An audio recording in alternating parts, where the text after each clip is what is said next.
On revient sur notre histoire locale. Stéphane Binot, cofondateur du musée de l'histoire maritime de Bordeaux. L'abolition de l'esclavage, on en parlait déjà au XVIIIe siècle. Oui, c'était déjà un sujet d'actualité, on va dire. À Bordeaux. Mais il faut resituer un petit peu les choses dans leur contexte. Il faut quand même savoir que l'esclavage de type colonial va apparaître au milieu du XVe siècle et il va être pratiqué donc par les Portugais, par les conquistadors espagnols. Et tout ça va faire venir donc en Amérique des captifs africains, donc issus de la traite arabe.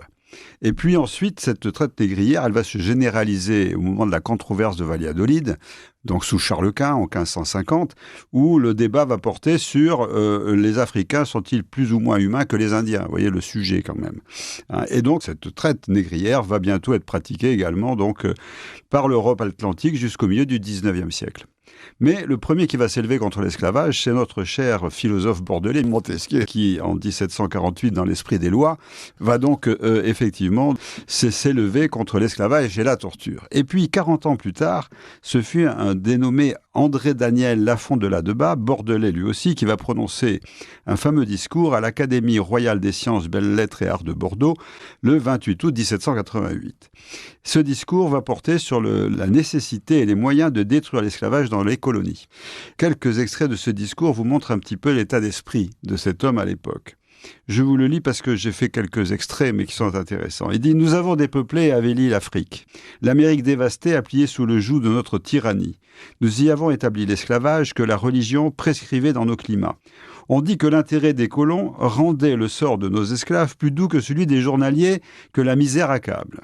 La misère est affreuse sans doute, mais la liberté est un grand bien, et l'espérance luit encore au fond du cœur de l'homme libre. La possession libre et exclusive de nous-mêmes, où notre propriété personnelle est notre premier droit, il est inaliénable et sacré. Le nom d'homme repousse celui d'esclave. Les droits les plus sacrés, la justice et l'humanité, proscrivent donc l'esclavage. » Redites-nous le nom de celui qui a prononcé Alors, il ces s'appelle mots. André-Daniel Lafond de Ladeba. Voilà. Et alors, pour deux mots sur cet homme quand même, alors ce qui est assez extraordinaire, c'est que c'est le fils de Jacques-Alexandre Lafond de Ladeba, donc l'un des plus importants amarteurs et négociants de la ville de Bordeaux, qui a investi dans l'armement naval en droiture, puis à partir de 1764 dans la traite négrière. Alors on peut imaginer que le père et fils n'étaient absolument donc pas d'accord et que ça a dû alimenter des discussions houleuses dans les repas de famille. Eh bien merci Stéphane Binot, cofondateur, on le rappelle, du musée de l'histoire maritime de Bordeaux dans le quartier des Chartrons.